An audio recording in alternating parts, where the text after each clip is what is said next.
যে রাঁধে সে চুলও বাঁধে। আমি তো রাঁধতে পারি, তাহলে কেন চুল বাঁধতে পারি না? So hello everyone, welcome back to my new video blog. আজকের ব্লগটি থাকছে আমার রান্নার রেসিপি নিয়ে। তাই রান্না করতে যাওয়ার আগে আপনারা কিন্তু অবশ্যই মুখটাকে ভালো করে ক্লিন করে অবশ্যই যে কোনো একটি সানব্লক ইউজ করবেন। এতে করে আগুনের তাপের হাত থেকে আপনার ত্বককে রক্ষা করবে এবং ত্বককে সুন্দর রাখবে, সতেজ রাখবে।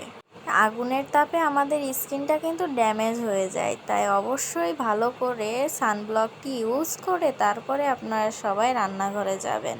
আমি কিন্তু রান্নার আগে অবশ্যই সানব্লক ভালোভাবে ইউজ করে নিয়েছি এবং আপনাদের দেখিয়ে দিয়েছি। এখন বলি ডালের রেসিপিটা আমি আসলে শেয়ার করব, তখন আমার মনে ছিল না, জাস্ট পরে এসে মনে পড়লো, তাই জাস্ট একটু ক্লিপ নিয়ে আপনাদেরকে দেখানোর চেষ্টা করেছি।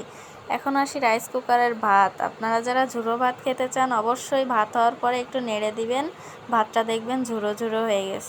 আজকে আমি শেয়ার করব মুরগির মাংসের রেসিপি। এখানে আমি মাংস ধুয়ে নিচ্ছিলাম, তখন একটা ক্লিপ নিয়েছি। এখন আমি মাংসে যে আলু দিব সেই আলুটাকে তেলের পরে দিয়ে অল্প একটু লবণ দিয়ে নাড়াচাড়া করে অল্প করে ভেজে নেব, যেহেতু মাংসের আলুটি ভেজে নিলে মাংসতে টেস্ট বেশি লাগে। এখন আমি পাটায় বেটে জিরে রসুন আদা ঝাল বেটে এখন আমি কড়াইতে সরিষার তেল দিয়ে তার ভেতরে আমি কুচি কুচি করে কেটে রাখা পেঁয়াজগুলো দিয়ে নাড়াচাড়া করে নিচ্ছি। পেঁয়াজগুলো ঠিক এইভাবে লাল হলে আপনারা মাংস দিয়ে দিবেন। আমি এভাবেই মাংস রান্না করি।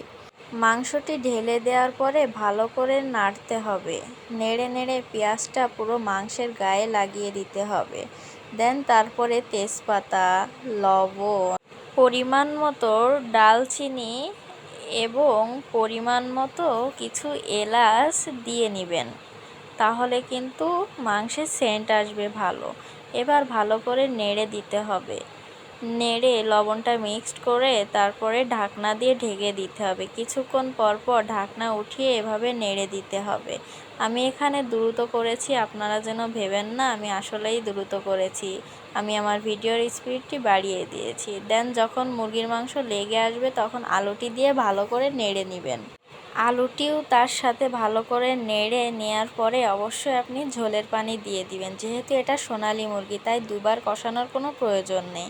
এখন আমি ঝোলের পানিটি দিয়েই দিয়েছি এবং ঝোলের পানি দেওয়ার পরে হলুদ দিবেন। হলুদটা যদি আপনারা কষানোর সময় দেন তাহলে কিন্তু দ্রুত লেগে যাবে, এজন্য ঝোলের পানি দেওয়ার সময় হলুদ দিলে ভালো হবে, সুবিধা হবে আপনার রান্না করতে।